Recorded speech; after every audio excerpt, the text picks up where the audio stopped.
Next up, we've got James Roberts and Srikanth Tatavarty. James is the Principal Test Automation Engineer and Sri, the QA Lead. They're going to be talking about QA in the age of AI. So give them a good round of applause.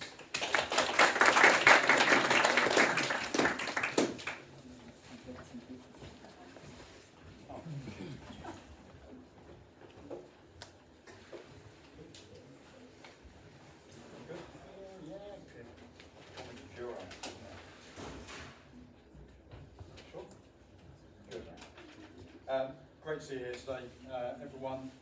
Slide. Sorry.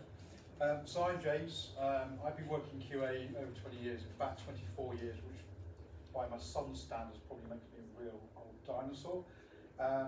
But it's been quite interesting because over that time I've seen different things coming in, and that's part of what I'm going to talk about today as well. Sri?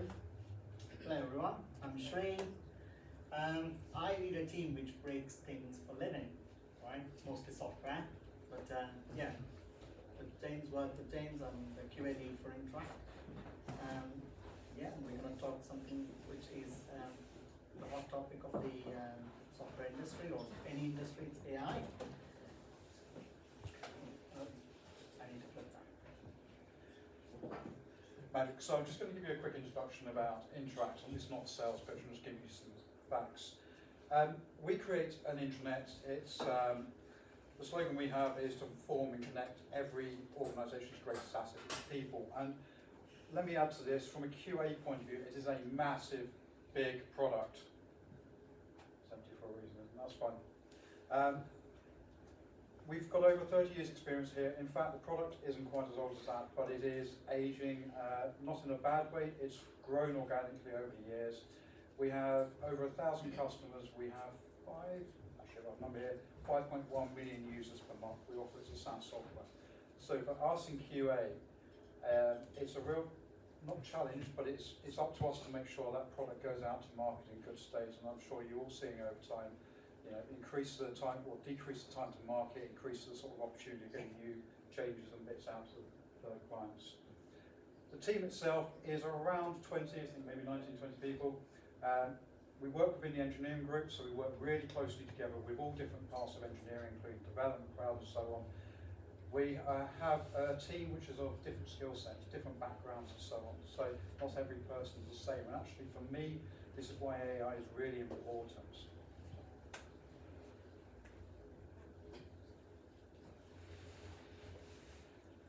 Cool.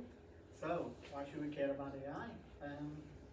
In the world where AI is pretty much trying to find a cure for cancer, diagnosing like various diseases and automating things out. As testers, we are still running our automation scripts with hard-coded data, right?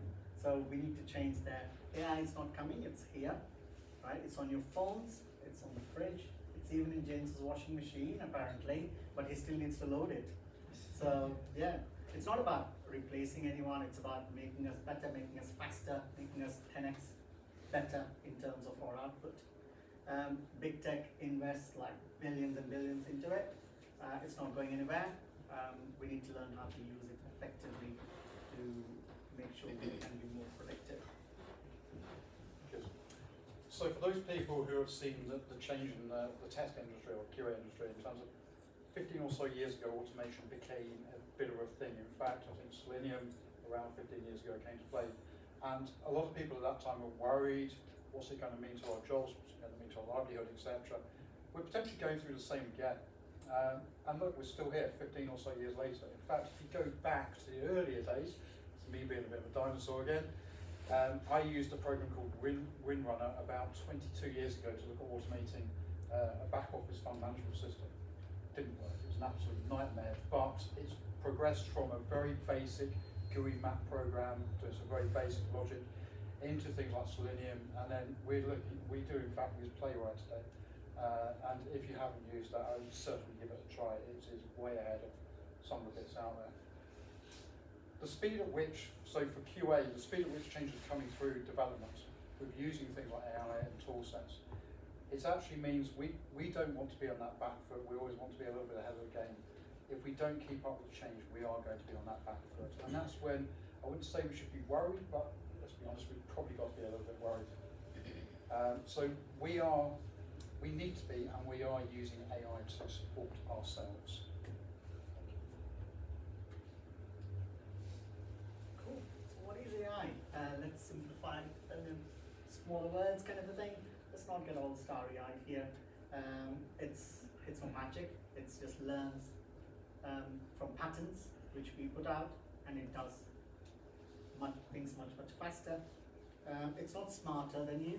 It's mediocre at best, but definitely much faster, right?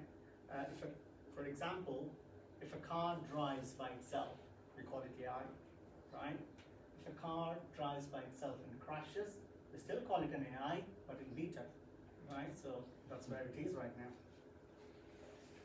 So this is probably very similar to something I would have spoken about going back 10, 15 years ago. So AI for QA at present is like having another me, but it's younger, it's more energetic, it makes more mistakes, it's not quite got that experience. But I tell you what, we use it a lot for legwork, and we'll be talking a little more about that in a while.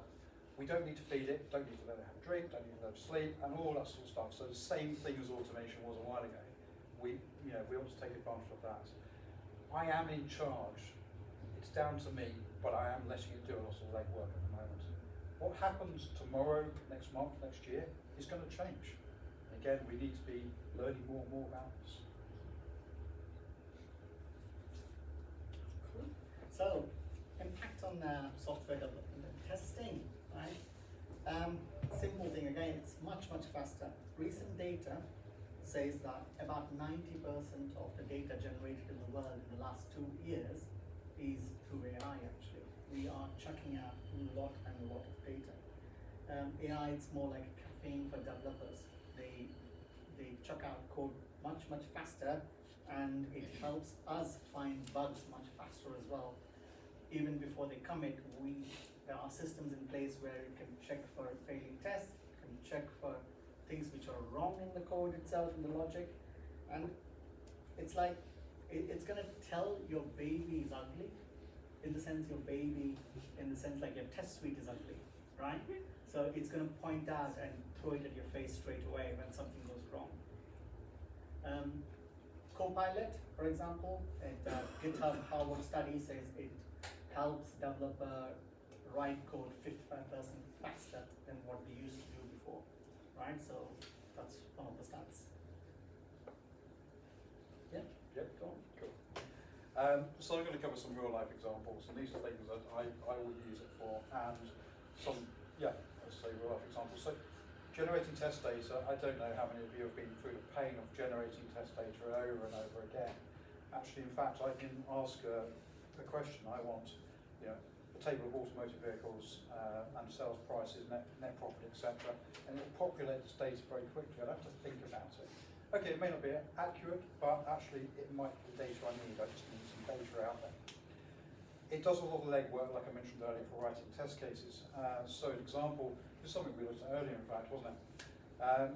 We wrote a basic example, basic function in Playwright. We wanted to validate a UI element and give a particular response back, which helps not only the person writing the test, but also the person reading the report understand it. And what we said, we then wrapped that around and said, in light of how we should be testing elements on the page, create the remaining functions. And of course, we kind of looked at what came out, and I think another 18 or so functions came out. We'll probably discount 3 or 4. But it did that in seconds that probably would have taken us 20, 30 minutes to think about. Bang, straight away, time saver. So it really is quite phenomenal at generating this data. We do use Copilot in engineering.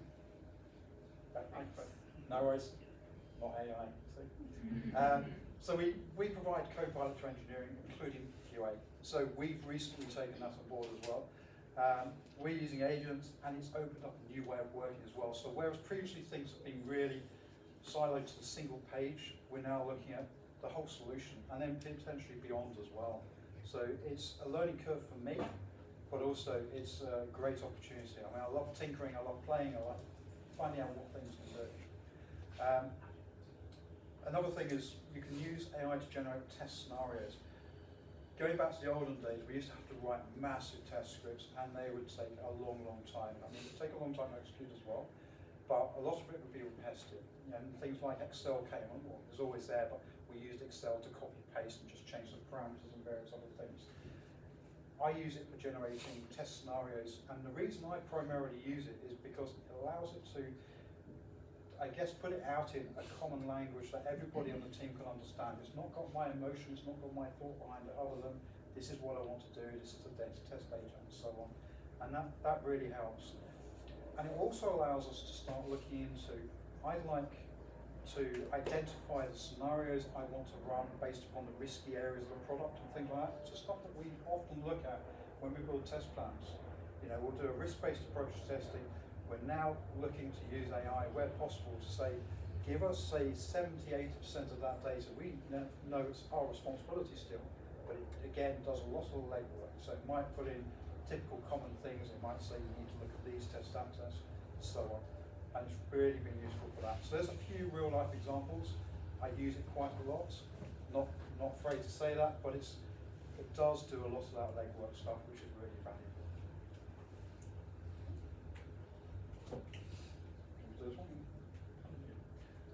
So, challenges and limitations of AI and QA. Garbage in, garbage out. You give it junk, it'll give you junk back. That's just the way it's going to be. The same if you speak to anyone, in all honesty, or any sort of interface. I would say, that aside, I mean, you are responsible. Stay determined. So a little bit more about usage, etc. It will work for some scenarios, not others. Context is important, and it's your work. So as I said earlier, actually, I never want to hear AI told me to do it. I mean, that would be ridiculous, right? And the other thing is, another limitation is AI is not generally free. I mean, it might be made available now, but you can sort of see these pricing models coming in at some point. So it's probably going to become a little bit more strict in some ways as well. Okay, at the moment, when you use AI, most of us go to ChatGPT, throw the data at it, and ask for it to generate some test cases or kind of a scenario or a code for it and things like that. But it's very good for greenfield projects, like if you're starting a framework from scratch, and fantastic, it works brilliant. Like if any one of you tried an MCP for Playwright, it brilliantly spins up a page, starts something, what they're shown in the example, and does it. But when you start introducing it to existing complex projects, that's where the limitations are right now. It can't tie around the pieces and give you the answers for how this should work or where it's breaking for you and things like that. That's where the human practice comes into place, the human expertise comes into place, the best practices we put in comes into play. It will be expensive, but downtime is also expensive for companies. It runs into tens of thousands of pounds every minute a company or something goes down for them, right? As a reality check, you can't just fire all your testers and expect AI to babysit your code, right? We will be needed there. AI needs clean data, definitely. Feeding junk to AI is like teaching a swear word to a toddler, right? They're going to repeat it loud and proud and in prod for us in our applications, right?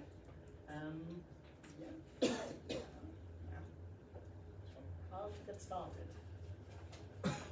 Yeah, how to get started? All you need is a browser and a FOMO, right? You've got to be afraid of you missing out something in that because it's evolving every day. It's very fast. We didn't start with any expensive tools as well here. We started with basic ChatGPT for test cases and stuff like that, deploying in scenarios, and recently we upgraded ourselves to Copilot as well. So that's gone into our IDEs, so it helps us write better code, faster code actually. And start reading, not coding, start reading about AI. Follow the blogs. If your LinkedIn doesn't excite you every day, then you're not following the right people, right? You're not looking at the right content.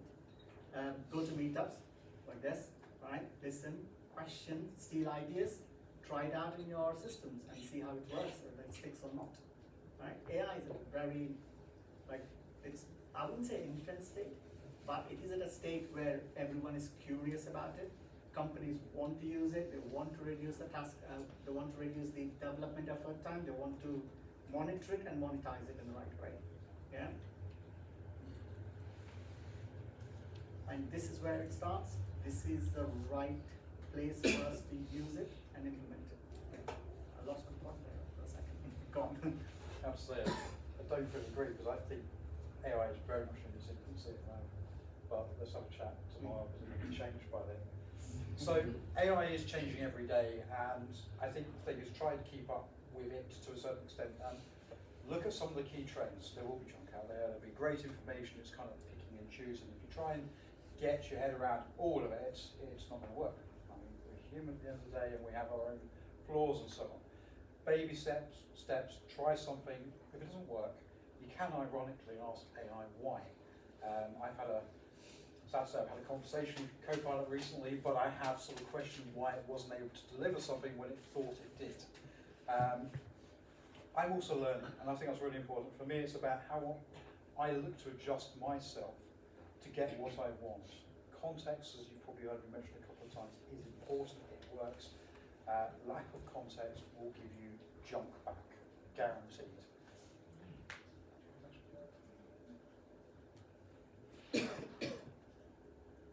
I think that's it, really. Yes. Well, I think we're doing some Q&A later on. If you have any questions, James is here to answer. Cheers. Yeah, I can't say that.